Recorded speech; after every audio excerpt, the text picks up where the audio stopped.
Marriage certificate मिलने की पहली ही रात मेरी कॉन्ट्रैक्ट वाली पत्नी ने बड़े रौब से मेरे सामने 3 नियम रख दिए। पहला, ना किस। दूसरा, ना एक ही बिस्तर पर सोना। तीसरा, ना किसी तरह की नजदीकी। मैंने बिना कुछ कहे सब मान लिया। लेकिन 3 साल बाद जैसे ही कॉन्ट्रैक्ट खत्म हुआ और मैंने तलाक की बात छेड़ी, वह आग बबूला हो गई। अरे ओ बदतमीज, तलाक देगा तू मुझे? जरा आईना देखा है? तलाक मेरे जूते पर। इतना ही नहीं, मैडम ने मेरे सारे अंडरवियर तक छिपा दिए ताकि मैं भाग ही ना सकूं। रात भर जागकर ड्रिल मशीन से मेरे कमरे का दरवाजा तक बंद कर दिया। और जब उसका बचपन का प्यार, उसका वही व्हाइट मूनलाइट वापस लौटा, तो उसने उसे प्यार से गले नहीं लगाया, सीधे लोगों को भेजकर उसकी ऐसी खातिरदारी करवाई कि बेचारा अस्पताल पहुंच गया। आखिर ऐसा क्या बदल गया था? 3 साल पहले अपने उसी व्हाइट मूनलाइट को बचाने की कोशिश में शिया वानियो की सुपरकार का भयंकर एक्सीडेंट हुआ था। उसकी टांग इतनी बुरी तरह घायल हुई कि डॉक्टरों ने उम्मीद लगभग छोड़ दी थी। उस मुश्किल वक्त में कोई साथ नहीं था, सिर्फ मैं था। पूरे 3 साल मैंने दिन रात उसकी सेवा की। दवा से लेकर खाना, फिजियोथेरेपी से लेकर उसकी जिद तक, सब कुछ मैंने सहा। उसे हमेशा लगता रहा कि वह मेरी पहली मोहब्बत है, लेकिन उसे बहुत देर से पता चला कि असल में वह किसी और की जगह थी। एक परछाई, एक ऐसा चेहरा जो मेरी खोई हुई मोहब्बत से हूबहू मिलता था। और जब मैंने सच में उसे छोड़ने का फैसला किया, तब पहली बार उस घमंडी अमीर लड़की का सारा घमंड टूट गया। वह फूट फूट कर रो पड़ी। जंग चोंग, मैं तुम्हारे बिना नहीं जी सकती, प्लीज वापस आ जाओ। मैंने शिया वानियो के सामने 2 कागज रख दिए। धीरे से मुस्कुराकर कहा, वानियो चलो अब तलाक ले लेते हैं। मेरी बात सुनते ही उसने चौंक कर सिर उठाया। उसे लगा मैं मजाक कर रहा हूं, लेकिन जैसे ही उसकी नजर कागजों पर लिखे शब्दों पर गई, तलाक समझौता, बस इतना पढ़ते ही उसके चेहरे का रंग उड़ गया। जंग चोंग, ये क्या बेहूदगी है? उसकी आवाज में गुस्सा भी था और धमकी भी, लेकिन मैं सिर्फ हल्का सा मुस्कुराया। वानियो, इन 3 सालों के लिए धन्यवाद। तुम्हारी वजह से मेरी मां का ऑपरेशन हो पाया। देश के सबसे अच्छे अस्पताल में उनका इलाज हुआ। लेकिन हमारे बीच जो रिश्ता था, वो सिर्फ एक कॉन्ट्रैक्ट था। अब वो वापस आ चुका है और अब मुझे जाना चाहिए। मैं तुम्हारी जिंदगी और बर्बाद नहीं करना चाहता। तुम्हें अपना असली प्यार मिलना चाहिए। मेरे चेहरे पर जरा भी पछतावा नहीं था। यही बात उसे सबसे ज्यादा चुभ गई। धड़ाम, उसने जोर से मेज पर हाथ मारा। जंग चोंग, तुम अपने आप को समझते क्या हो? इन 3 सालों में मैंने तुम पर लाखों नहीं करोड़ों युआन खर्च किए। तुम्हारी मां को मौत के मुंह से वापस खड़ा कर दिया, और बदले में तुम मुझे तलाक दे रहे हो। 3 साल पहले शिया वानियो के एक्सीडेंट के बाद पूरा शिया परिवार बेतहाशा डॉक्टर ढूंढ रहा था। उन्होंने घोषणा कर दी थी, जो हमारी बेटी को ठीक करेगा उसे 1 अरब युआन इनाम मिलेगा। तब मैं खुद उनके दरवाजे पर गया। मैंने कहा, मैं शिया वानियो का गुप्त प्रशंसक हूं। मुझे कोई इनाम नहीं चाहिए, बस मुझे उसके पास रहने दीजिए। उस समय शिया वानियो का स्वभाव बेहद खराब था। वह हर किसी पर चिल्लाती, गुस्से में चीजें फेंक देती। कमरे में कोई नुकीली चीज तक नहीं रखी जाती थी। डर था कि कहीं वह खुद को नुकसान न पहुंचा ले। कोई और होता तो पहले ही दिन भाग जाता, लेकिन मैं 3 साल तक उसके साथ डटा रहा। उसकी हर जिद, हर आंसू, हर गुस्सा, सब सहता रहा। आखिरकार एक चमत्कार हुआ। जिस दिन शिया वानियो दोबारा अपने पैरों पर खड़ी हुई, उसके पूरे परिवार ने हमारी शादी के लिए हामी भर दी। शिया वानियो ने भी मना नहीं किया, लेकिन एक शर्त पर। यह शादी सिर्फ एक कॉन्ट्रैक्ट होगी। वह अच्छी तरह जानती थी कि मैंने उसके लिए कितना कुछ किया है, लेकिन उसके दिल में किसी और की जगह पहले से तय थी। मैंने गहरी सांस ली। वनजू, साइन कर दो। तुम्हारा एहसान मैं जिंदगी भर नहीं भूलूंगा। किसी न किसी तरह सब चुका दूंगा। मैंने तलाक के कागज फिर उसकी ओर बढ़ा दिए, क्योंकि 3 साल उसकी देखभाल करने के बाद मैं यह अच्छी तरह जान चुका था कि उसके दिल में शू शियाओयांग की जगह कोई नहीं ले सकता। अब जब वह वापस आ चुका था, तो मेरा रुकना बेकार था। आखिर नकली शादी का अंत तो एक दिन होना ही था। शिया वानियो ने कागज उठाए और गुस्से में जमीन पर फेंक दिए। हद है, तुम 4 मिलियन युआन लौटाओगे? कैसे? जेब में फूटी कौड़ी नहीं, और बातें ऐसी जैसे कोई अरबपति हो। वह गुस्से से मेरा नाम चिल्ला ही रही थी कि तभी उसका फोन लगातार बजने लगा। पहले उसने अनदेखा किया, लेकिन घंटी बंद होने का नाम ही नहीं ले रही थी। छिड़कर उसने फोन उठाया और जमीन पर दे मारा। फोन के टुकड़े टुकड़े हो गए। फिर वह जल्दी जल्दी स्टॉकिंग पहनने लगी। दरवाजे तक पहुंची और बोली, जंग चोंग, मैं थोड़ी देर के लिए बाहर जा रही हूं। अगर लौट कर आई और तुम घर में नहीं मिले, तो समझ लेना तुम्हारी खैर नहीं। तलाक मांगने की हिम्मत कैसे हुई? अगर इस घर में तलाक होगा तो फैसला मैं करूंगी। इतना कहकर वह गुस्से से बाहर निकल गई, लेकिन 2 कदम चलकर फिर रुकी। शायद उसे मुझ पर बिल्कुल भरोसा नहीं था। उसने बाहर से दरवाजा लॉक किया, फिर हाई हील की एड़ी से चाबी तोड़कर ताले के अंदर ही फंसा दी। फिर भी मन नहीं भरा। सामने रखा लगभग 100 पाउंड का भारी फूलदान घसीटकर दरवाजे के सामने अड्डा दिया। अब भागकर दिखा मिस्टर तलाक एक्सप्रेस।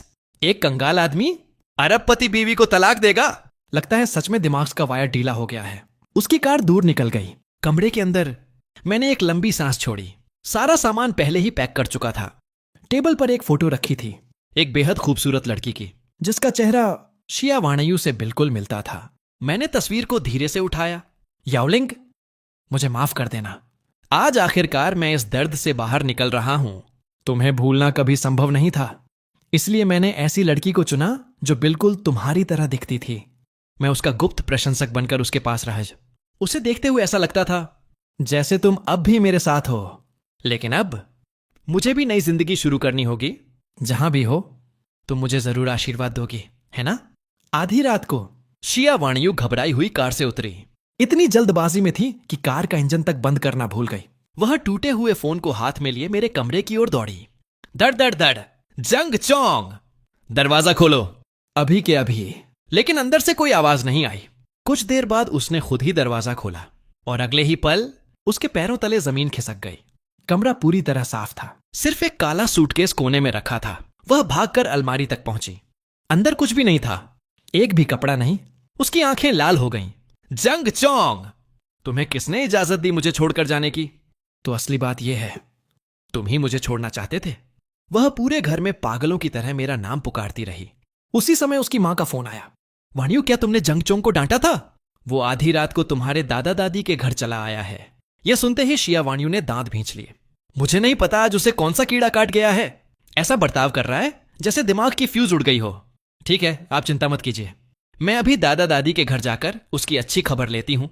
फोन रखते ही वह बाहर निकलने लगी, लेकिन तभी उसकी नजर मेरे सूटकेस पर पड़ी। वह तुरंत स्टोर रूम से हथौड़ा और पेचकस उठा लाई। अच्छा जनाब, पूरी तैयारी करके बैठे थे। उसने जोर लगाकर सूटकेस खोलना शुरू किया। अंदर करीने से रखे कपड़े देखकर उसके होठों पर गुस्से भरी हंसी आ गई। वाह जंगचोंग, 3 साल में पहली बार इतनी हिम्मत दिखाई है तुमने। तलाक की बात भी कर दी और सामान भी पहले से पैक कर लिया। लगता है सच में मुझे मजबूर करना चाहते हो। दांत भींचते हुए शिया वाणियू मेरे सारे कपड़े फिर से अलमारी में टांगने लगी। तभी कपड़ों के बीच से एक पुरानी तस्वीर फिसलकर नीचे गिर पड़ी। उसने झुककर तस्वीर उठाई। उसके मन में उत्सुकता भी थी और हल्की सी बेचैनी भी। तस्वीर में एक लड़की थी जिसका चेहरा हूबहू शिया वाणियू जैसा था। सफेद रंग की 1 पीस ड्रेस पहने वह मासूमियत से मुस्कुरा रही थी।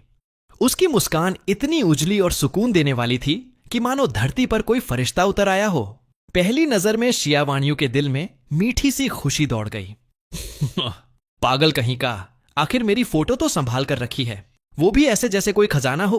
उसके होठों पर हल्की मुस्कान आ गई, लेकिन जैसे ही उसने दोबारा तस्वीर को गौर से देखा, उसकी मुस्कान धीरे धीरे गायब हो गई।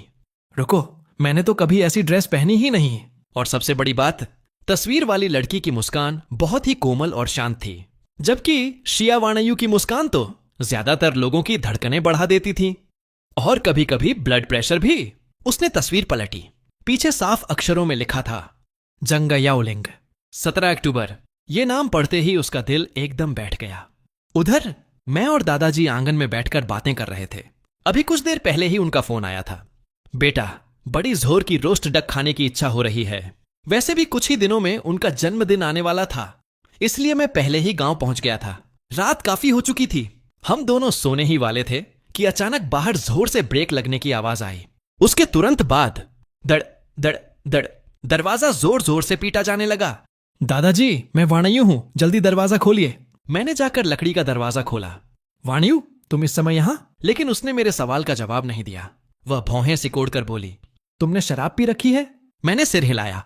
दादाजी ने बुलाया था तो उनके साथ थोड़ा सा पी लिया। इतने में शिया परिवार के बुजुर्ग भी बाहर आ गए। उन्हें लगा जैसे वाणियू मुझे डांट रही है। वह तुरंत हमारे बीच आकर खड़े हो गए। मैं हंसते हुए बोला, दादाजी चिंता मत कीजिए, हमने बस माई शराब पी है। थोड़ी तेज जरूर होती है, लेकिन थोड़ी देर आराम कर लूंगा तो सब ठीक हो जाएगा। फिर मैंने शिया वाणियू की ओर देखकर कहा, तुम कार पार्क कर दो। लेकिन वह वहीं खड़ी रही। उसने जेब में रखी वही तस्वीर कसकर पकड़ ली। ऐसा लग रहा था मानो किसी ने उसके दिल को मुट्ठी में भींच लिया हो। सांस लेना तक मुश्किल हो रहा था। दादी ने उसके चेहरे का बदला हुआ रंग देखा। उन्होंने इशारे से दादाजी को अंदर बुला लिया। अब बाहर सिर्फ मैं और शिया वानियो रह गए थे। मैं कार पार्क करके लौटा ही था कि उसने अचानक मेरा हाथ पकड़कर मुझे एक तरफ खींच लिया। उसी समय मेरे फोन पर एक मैसेज आया। मैंने जैसे ही फोन निकाला, उसने झटके से मेरे हाथ से छीन लिया। उसने चैट पढ़ी और अगले ही पल गुस्से में फोन सीधा तालाब में फेंक दिया। छपाक! मैं घबरा गया। फोन निकालने के लिए तालाब में कूदने ही वाला था कि उसने मेरा हाथ कसकर पकड़ लिया। उसकी आंखें सीधे मेरी आंखों में थीं। जंग चोंग, तुम्हें आखिर हुआ क्या है? उसने जेब से तस्वीर निकाली और मेरे सामने लहरा दी। तुम मुझसे प्यार करते थे, लेकिन मुझे पा नहीं सके, इसलिए तुमने मेरी जैसी दिखने वाली लड़की ढूंढ ली, और जिसने अभी तुम्हें मैसेज किया वही लड़की है ना? अगले मंगलवार तुम्हें उसके साथ किसी शो में जाने का न्योता दिया है। क्या प्लान है? दादाजी का जन्मदिन खत्म होते ही उसके साथ भाग जाओगे? मैं कुछ पल तक उसे देखता रह गया, फिर धीरे से गहरी सांस ली। माफ करना वानियो, दादाजी का जन्मदिन निकल जाने दो, उसके बाद हम तलाक ले लेंगे। सिर्फ एक कॉन्ट्रैक्ट की वजह से अब इस रिश्ते को और घसीटना ठीक नहीं है। मेरी बात सुनते ही उसका चेहरा सख्त हो गया। अच्छा, तो सिर्फ इसलिए कि तुम मुझसे प्यार करते थे तुमने मेरी जगह दूसरी लड़की ढूंढ ली? गुस्से और दर्द में उसका गला भर आया। इतनी जोर से खांसी छूटी कि खुद की लार ही गले में अटक गई। मैं तुरंत उसके पास गया और उसकी पीठ सहलाने लगा, लेकिन उसने झटक कर मेरा हाथ हटा दिया।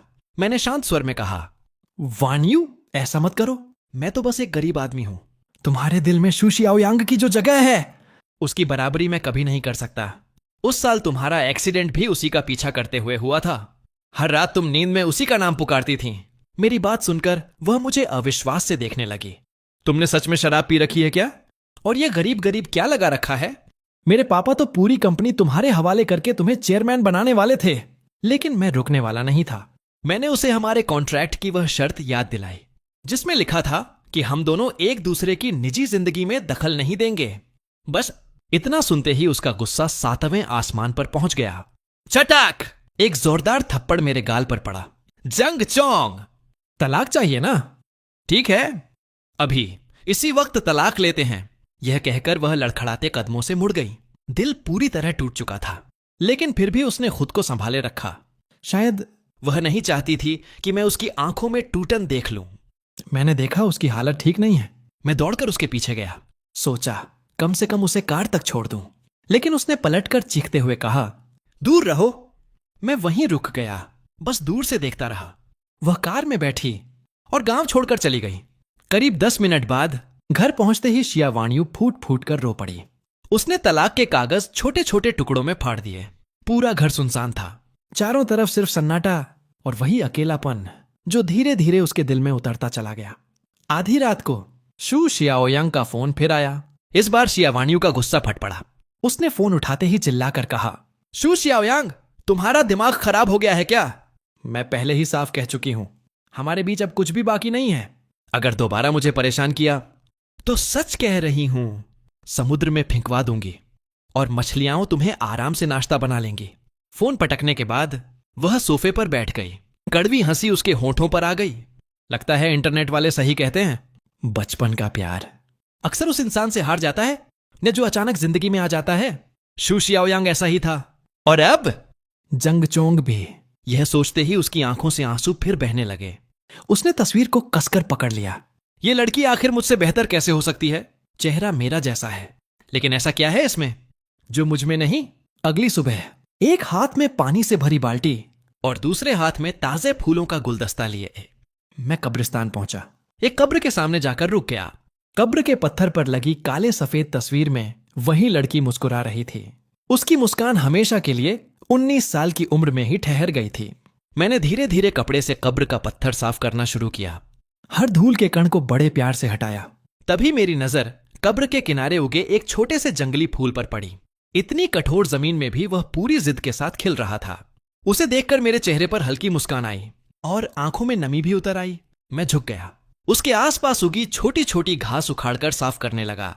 फिर उस तपती धूप के बीच खिली छोटी सी गुलदाउदी को देखते हुए मैं कुछ पल चुपचाप वहीं खड़ा रहा। सूरज ढल रहा था और कब्र के पत्थर पर सुनहरे अक्षरों में एक पंक्ति खुदी हुई थी, प्रिय पुत्री जांग याओलिंग की समाधि। मैंने एक सिगरेट जलाई और अनायास ही मेरे होठों पर हल्की सी मुस्कान आ गई। मुझे याद है तुम्हें मेरी आवाज सबसे ज्यादा पसंद थी। अब मैं भी यहां से जाने वाला हूं। जाने से पहले तुम्हारे लिए एक गीत गाता हूं। उम्मीद है उसके बाद तुम्हें कभी अकेलापन महसूस नहीं होगा। इतना कहकर मैंने अपना गिटार निकाला, कब्र के सामने जमीन पर बैठ गया और धीरे धीरे धुन छेड़ने लगा। जैसे जैसे सुर हवा में घुलते गए, मेरी आंखों के सामने बीते दिनों की वह परिचित परछाई फिर से उभर आई। जांग जांग, तुम्हारे गाने हमेशा इतने दर्द भरे क्यों होते हैं? क्या तुम जानबूझकर मुझे रुलाना चाहते हो? जांग चांग, जरा मुस्कुराया भी करो। तुम अभी इतने जवान हो, लेकिन हमेशा किसी बूढ़े आदमी की तरह उदास दिखाई देते हो। इससे तो मुझे ही लगता है कि मैं बहुत बचकानी हूं। जांग चांग, मुझे भूल जाना, मेरे बिना अपनी जिंदगी जीना। मुझे याद करके खुद को मत बांधना। तुम्हारे सामने अभी पूरी जिंदगी पड़ी है। तुम्हारा भविष्य सिर्फ मेरे नाम नहीं होना चाहिए। जांग चांग, मैं जा रही हूं, अगले जन्म में फिर मिलेंगे। गीत समाप्त हो चुका था और वह इंसान भी बहुत पहले इस दुनिया से जा चुका था। मैंने धीरे से हाथ बढ़ाकर उसकी समाधि को सहलाया, ठीक वैसे ही जैसे कभी उसके सिर पर प्यार से हाथ फेरता था। वह अक्सर मुस्कुराकर कहा करती थी, जांग चांग, मुझे इस तरह मत देखा करो, नहीं तो मैं रो पड़ूंगी। मुझे पता है मैं 20 साल की उम्र भी पार नहीं कर पाऊंगी। मैंने सिर उठाकर आसमान की ओर देखा। होठों में दबी सिगरेट फिर से पूरी तरह जलकर राख हो चुकी थी। लेकिन सच तो यह था कि वह कभी मुझसे दूर गई ही नहीं। वह आज भी मेरे हर गीत में जिंदा थी। मैं उसके अधूरे सपनों को अपने साथ लेकर उस मंजिल तक पहुंचाऊंगा जिसकी वह हमेशा चाह रखती थी। और शायद उस दिन मैं उसकी आखिरी इच्छा भी पूरी कर दूं। किसी से पूरे दिल से प्रेम करूं, अपना परिवार बसाऊं, बच्चे हों और साधारण लोगों की तरह उम्र भर जीता रहूं। मैं हल्का सा मुस्कुराया और पीछे मुड़े बिना वहां से चल पड़ा। कब्र के पास खिला वह छोटा सा जंगली गुलदाउदी का फूल हवा के साथ धीरे धीरे झूम रहा था, मानो मुझे आखिरी बार विदा कह रहा हो। दादाजी का जन्मदिन आने वाला था, इसलिए दोपहर तक परिवार के लगभग सभी सदस्य घर पहुंच चुके थे। इसी बीच ससुर शा चेंगोंग रसोई में आए। उन्होंने चारों ओर नजर दौड़ाई और पूछा, तुम अकेले क्यों हो? वान्यू कहाँ है? मैंने मुस्कुराकर जवाब दिया, पिताजी, कंपनी में थोड़ा काम अटक गया है, वह काम खत्म होते ही आ जाएगी। शा चेंगोंग ने इस बात को ज्यादा महत्व नहीं दिया। वह मेरे पास आए, जेब से सिगरेट निकालकर मेरे होठों में लगाई और खुद ही उसे जलाकर दिया। दूसरे घरों में आमतौर पर दामाद अपने ससुर को सिगरेट जलाकर देता है, लेकिन शाह परिवार में सब कुछ उल्टा था। आखिर पिछले 3 वर्षों में मेरी वजह से ही उनकी बेटी की जिंदगी संभल पाई थी। जब भी उन्हें यह बात याद आती, उनका मन करता कि कुदाल उठाकर शू शियाओयांग की जमकर पिटाई कर दें। उस हरामजादे की इतनी हिम्मत कैसे हुई? किसी अमीर और प्रभावशाली परिवार की लड़की के लिए मेरी बेटी को छोड़ दिया। कुछ देर बाद मैंने खाना परोस दिया, लेकिन खाने की मेज पर जो हुआ उसकी मैंने कल्पना भी नहीं की थी। दादाजी बार बार शवान्यू और मेरी शादी की बात छेड़ रहे थे। उन्होंने शा चेंगोंग से भी कहा, इस साल खत्म होने से पहले इन दोनों की शादी हर हाल में हो जानी चाहिए। उसके बाद हर साल मुझे एक एक तंदुरुस्त पोता चाहिए। शाम ढलते ढलते शावान्यू भी घर पहुंच गई। उसकी आंखों से आंसू तो सूख चुके थे, लेकिन चेहरे पर पहले से कहीं अधिक ठंडापन था। तभी छोटी चचेरी बहन दौड़ती हुई आई और उससे लिपट गई। दीदी, दीदी, प्लीज आप जीजाजी से शादी मत करना, ठीक है? शवान्यू एक पल के लिए बिल्कुल स्तब्ध रह गई। क्या मतलब? छोटी बच्ची शर्मा गई, सिर झुका लिया और धीरे से बोली, क्योंकि जब मैं बड़ी हो जाऊंगी तब मैं जीजाजी से शादी करूंगी। धड़ाम। आंगन में बैठे कई लोगों के हाथ से सामान लगभग गिर ही गया। दूसरी चाची तुरंत पलटी और गुस्से से अपनी बेटी को घूरने लगी। यह देखकर छोटी बच्ची जीभ निकालकर भाग गई, लेकिन उस मासूम सी बात ने शावान्यू के दिल को एक बार फिर कसकर जकड़ लिया। उसने मेरी ओर देखा। उसकी आंखों में 3 हिस्से गुस्सा था और 7 हिस्से शिकायत। और मैं तो रसोई में खाना बनाने में इतना व्यस्त था कि उसकी जानलेवा निगाहों का मुझे बिल्कुल भी एहसास नहीं हुआ। खाना खत्म होने के बाद शा चेंगगोंग मुझे जन्मदिन की रस्मों की तैयारी समझाने के लिए अपने साथ ले गए। उधर सास गांव यूलान छोटी गुयू को लेकर गांव में टहलने निकल गईं। कुछ दूर जाकर उन्होंने अचानक पूछा, वान्यू, आखिर तुम्हारे और जांग चांग के बीच चल क्या रहा है? क्या तुम फिर से शू शियाओयांग से मिलने गई थी? शा वान्यू का दिल कसकर भर आया। वो कहना चाहती थी कि नहीं, लेकिन उसके होठों से निकला, हाँ, मैं उससे मिलने गई थी। यह सुनते ही गांव यूलान का खून खौल उठा। उन्हें लगा जैसे उनका रक्तचाप अभी फट पड़ेगा। उन्होंने गुस्से में कहा, तुम आखिर उससे मिलने गई ही क्यों? क्या तुम्हें याद नहीं कि उसने तुम्हें किस तरह छोड़ दिया था? क्या अब भी समझ नहीं आई? अब जब उस अमीर लड़की ने उसे ठुकरा दिया तो वह फिर तुम्हारे पास लौट आया है। लेकिन अगले ही पल शाह वान्यू ने जो कहा उसने गांव यूलान के पैरों तले जमीन ही खिसका दी। दांत भींचते हुए शाह वान्यू बोली, हाँ, सच तो यह है कि जांग चांग और मेरी शादी सिर्फ एक कॉन्ट्रैक्ट थी। मैं अब उससे प्यार नहीं करती। मैं उससे तलाक लेना चाहती हूं। यह सुनकर गांव यूलान बिल्कुल पत्थर की तरह जड़ हो गईं। उन्हें लगा मानो पूरी दुनिया उनके सामने बिखर गई हो। अब तक शाह परिवार के सभी लोगों को यही लगता था कि हमारी कानूनी शादी हो चुकी है। बस वान्यू की तबीयत खराब होने की वजह से शादी की रस्में अभी तक नहीं हुई थीं। उन्हें क्या पता था कि यह रिश्ता तो केवल एक समझौते पर टिका हुआ था। गांव यूलान गुस्से से चिल्लाईं, शाह वान्यू, आखिर तुम्हारे दिमाग में चल क्या रहा है? शाह वान्यू की आंखें भर आईं। वह सिसकते हुए लेकिन जिद के साथ बोली, मैं उससे प्यार ही नहीं करती। मैंने तो सिर्फ आप सबकी खुशी के लिए उससे यह कॉन्ट्रैक्ट मैरिज की थी। जो भी हो, मैं तलाक लेकर रहूंगी। हालांकि सच यह था कि तलाक के कागज तो वह खुद अपने हाथों से पहले ही फाड़ चुकी थी। तुम पागल हो गई हो। गांव यूलान का चेहरा गुस्से से लाल पड़ गया। उसी पल पहली बार उन्हें मेरे लिए गहरी हमदर्दी महसूस हुई। कुछ देर खुद को संभालने के बाद उन्होंने धीमी लेकिन भारी आवाज में पूछा, वान्यू, क्या उस कमीने शू शियाओयांग के लिए तुम्हारे दिल में अब भी जगह है? शाह वान्यू ने अपनी ही भावनाओं से झूठ बोलते हुए जवाब दिया, हाँ है। उसकी दृढ़ निगाहें देखकर गांव यूलान और भी क्रोधित हो उठी। उन्होंने गुस्से में कहा, क्या तुम मुझे गुस्से से मारकर ही मानोगी? इतना कहकर गांव यूलान ने बेबसी से हाथ झटका और बिना पीछे देखे वहां से चली गईं। शाह परिवार का दामाद अगर कोई होगा तो सिर्फ जांग चांग होगा। अगर शाह वान्यू ने उस शू शियाओयांग को इस घर में लाने की जरा भी कोशिश की तो मैं उसके पिताजी से कहकर उसकी ऐसी खातिरदारी करवाऊंगी कि सीधा अस्पताल का वीआईपी रूम बुक हो जाएगा। लेकिन गांव यूलान को क्या पता था कि उनकी बेटी अभी उनसे भी बड़ा धमाका करने वाली है। मां के जाते ही शाह वान्यू धम्म से जमीन पर बैठ गई। चेहरे पर गुस्सा, आंखों में उलझन और मन में बस एक ही सवाल घूम रहा था, आखिर हर गलती मेरी ही क्यों निकलती है? कुछ देर बाद उसकी नजर तालाब की ओर गई जहां पिछली रात उसने गुस्से में मेरा मोबाइल फेंक दिया था। अचानक उसके दिमाग की घंटी बजी। अरे, जांग चांग का फोन तो वाटरप्रूफ था। अब उसके दिल में एक ही बात आग की तरह जल रही थी। उसे हर हाल में जानना था कि मेरे और जांग याओलिंग के बीच असली रिश्ता क्या था। उधर गांव यूलान सीधे गांव के मुखिया के घर पहुंच गईं। अंदर देखा तो मैं हाथ में पेन लिए पूरे मन से दादाजी के जन्मदिन की तैयारियों की सूची बना रहा था। मुझे देखकर उनका दिल भर आया। इतना अच्छा लड़का और मेरी बेटी ने इसे सिर्फ एक कॉन्ट्रैक्ट में बांध कर रखा। पता नहीं इसके दिल में कितना दर्द होगा। रात के करीब 10 बजे जब हम मुखिया के घर से निकले तो गांव यूलान ने कोई बहाना बनाकर शाह चेंगोंग और बाकी लोगों को आगे भेज दिया। अब गांव की सुनसान सड़क पर सिर्फ हम दोनों थे। उन्होंने गंभीर आवाज में पूछा, जांग चांग, क्या तुम और वान्यू हम सबसे कुछ छिपा रहे हो? मेरा दिल एक पल को जैसे रुक गया। काफी देर चुप रहने के बाद मैंने गहरी सांस ली। मां, गलती मेरी भी है। शुरू से ही मुझे सब साफ साफ बता देना चाहिए था। आप चिंता मत कीजिए, दादाजी का जन्मदिन निकल जाए, उसके बाद मैं चुपचाप यहां से चला जाऊंगा। मुझे लगा अब डांट पड़ेगी, लेकिन गांव यूलान की आंखें और सख्त हो गईं। उन्होंने लगभग आदेश देते हुए कहा, तुम्हें जाने की इजाजत किसने दी? मैं सिर्फ एक बात कहूंगी, अगर तुम इस घर से चले गए तो यह परिवार बिखर जाएगा। अभी किसी को इस कॉन्ट्रैक्ट वाली बात के बारे में मत बताना। वान्यू को मैं खुद समझाऊंगी, और जहां तक उस शू शियाओयांग का सवाल है, वह इस घर की चौखट भी पार नहीं करेगा। उनकी बात सुनते ही मुझे समझ आ गया कि उन्होंने पूरी बात गलत समझ ली है। मैं जल्दी से उस फोटो वाली सच्चाई बताना चाहता था, लेकिन गांव यूलान का पूरा ध्यान सिर्फ कॉन्ट्रैक्ट मैरिज पर था। उन्होंने मुझे सफाई देने का एक मौका भी नहीं दिया।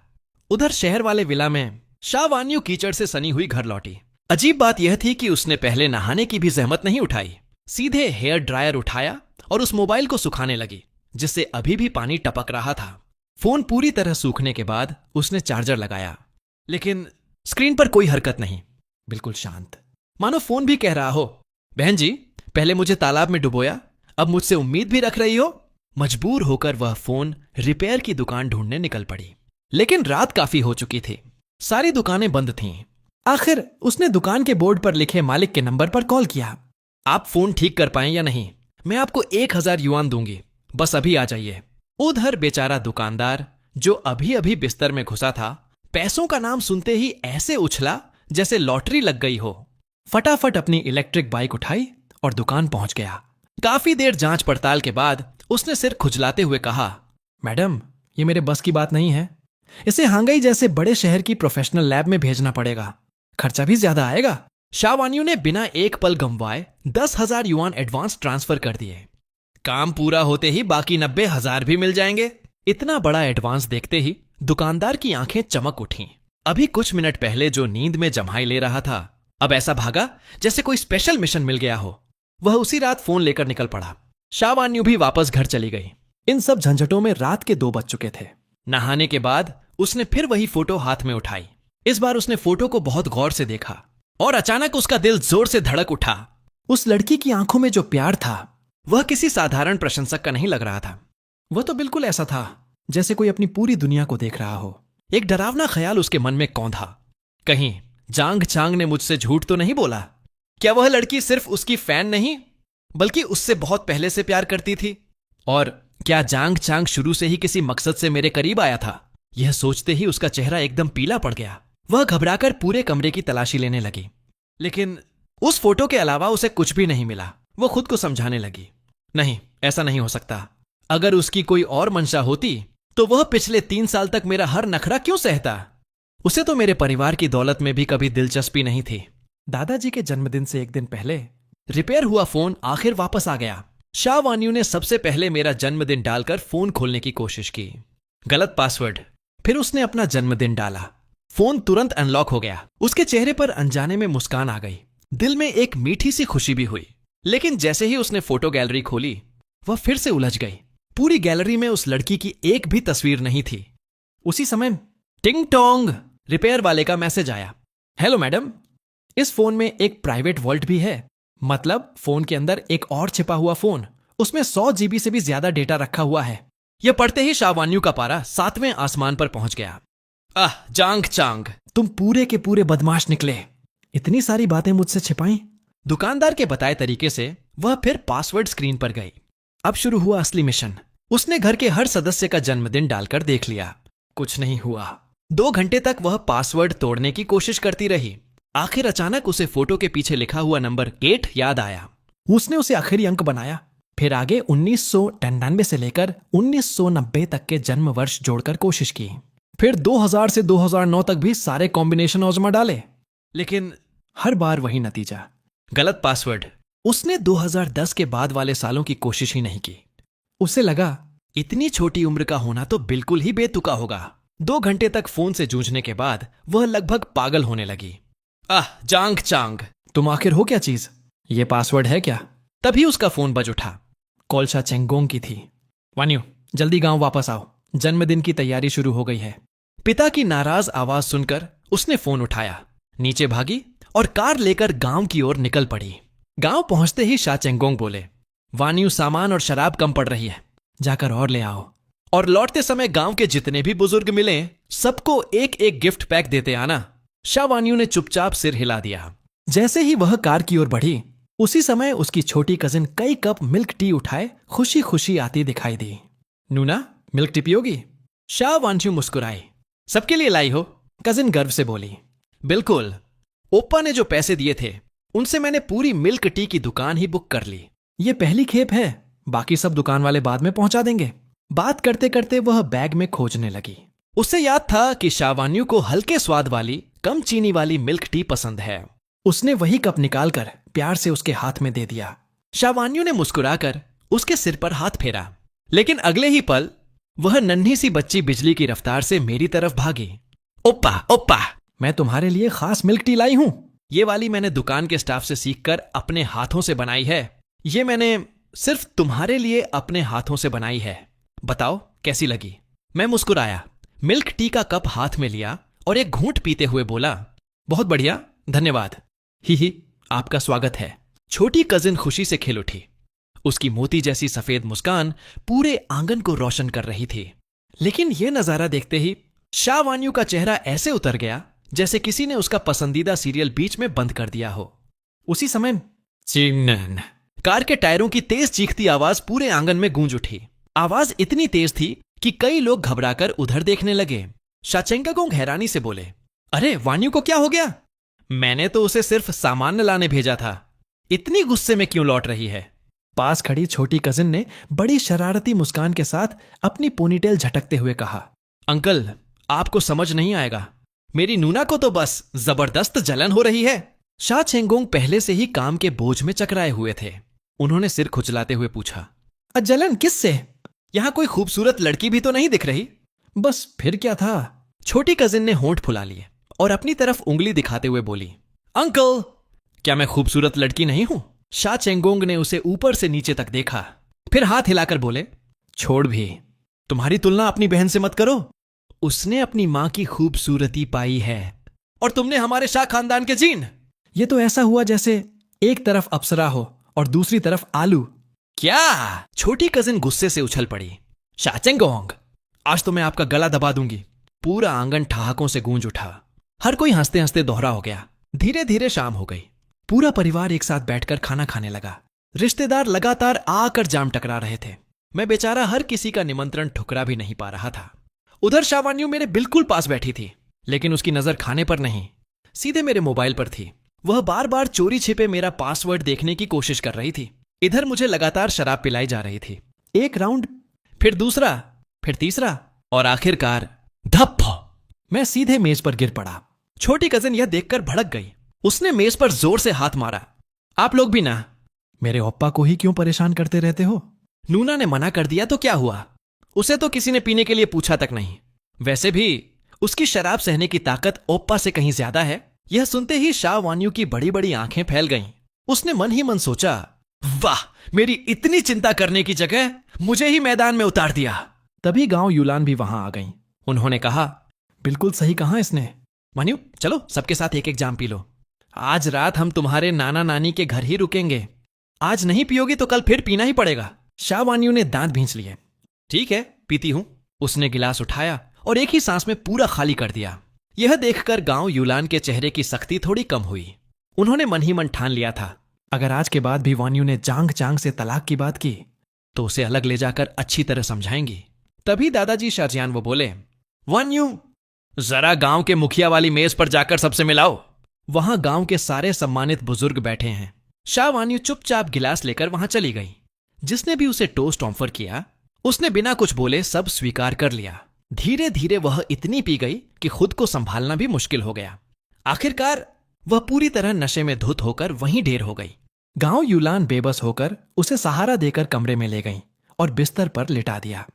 लेकिन तभी शा वान्यू अचानक फूट फूट कर रोने लगी। मां, क्या हुआ बेटा? गांव यूलान उसके सिर पर प्यार से हाथ फेरने लगी। शा वान्यू सिसकते हुए बोली, जांग चांग, वो बहुत बुरा इंसान है। लगता है उसके दिल में कोई और है। इतना कहते ही वह अपनी मां से लिपटकर जोर जोर से रोने लगी। गांव यूलान बिल्कुल सन्न रह गईं। उनका दिमाग जैसे सुन्न पड़ गया। कुछ देर रोने के बाद शा वान्यू आखिरकार सो गई। उन्हें कंबल ठीक से ओढ़ाकर गांव यूलान बाहर निकल आईं, लेकिन उनके मन में अब बेचैनी घर कर चुकी थी। थोड़ी देर बाद उन्होंने देखा, मेरी दोनों मौसियां मुझे सहारा देकर कमरे तक ला रही थीं। मुझे उस हालत में देखकर गांव यूलान के मन में एक ही बात आई, जांग चांग ऐसा लड़का नहीं हो सकता जो किसी को धोखा दे। उसकी पूरी जिंदगी तो इस परिवार की सेवा करते हुए गुजरती है।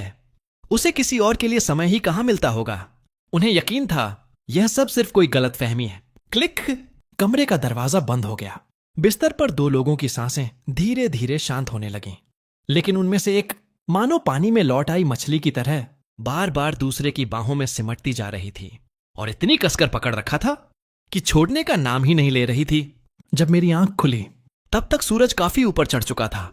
मैंने आंखें मलते हुए उठने की कोशिश की, लेकिन लगा मेरे ऊपर कोई भारी चीज रखी हुई है। मैंने बगल में देखा तो शा वान्यू मुझे कसकर गले लगाए सो रही थी। उसके बाल बिखरे हुए थे और पूरा शरीर मेरी बाहों में समाया हुआ था। मैंने धीरे धीरे खुद को छुड़ाने की कोशिश की, लेकिन शायद उसे आभास हो गया। उसने मुझे और भी कसकर पकड़ लिया। उसकी बाहें इतनी मजबूती से लिपटी थीं कि निकलना मुश्किल हो गया और कपड़ों के ऊपर से भी उसका शरीर बेहद मुलायम महसूस हो रहा था। तभी शा वान्यू की आंख खुल गई। जैसे ही उसे अपनी हालत समझ आई, उसका चेहरा टमाटर की तरह लाल हो गया। वह झट से मुझसे अलग हुई और शर्म छिपाने के लिए उल्टा मुझ पर ही बरस पड़ी। जांग चांग, तुम कितने बड़े बदतमीज हो। मैं सो रही थी और तुमने मेरा फायदा उठाने की हिम्मत कैसे की? इतना कहकर उसने बिना कोई मौका दिए धड़ाम मुझे सीधे बिस्तर से नीचे लात मारकर गिरा दिया। मेरे साथ एक ही बिस्तर पर सोने की हिम्मत कैसे हुई तुम्हारी? लेकिन जैसे ही मैं उससे दूर हुआ, उसके दिल में अचानक अजीब सी खालीपन की टीस उठी। उसका मन अनजाने में फिर से मुझे गले लगाने को बेचैन हो उठा। मैंने धीरे से आह भरी, सॉरी वान्यू, आज रात मैं कम पीऊंगा ताकि फिर कभी नशे में ऐसी गलती ना हो। शाह वान्यू ने ठंडी आवाज में जवाब दिया, ये मासूम बनने का नाटक बंद करो।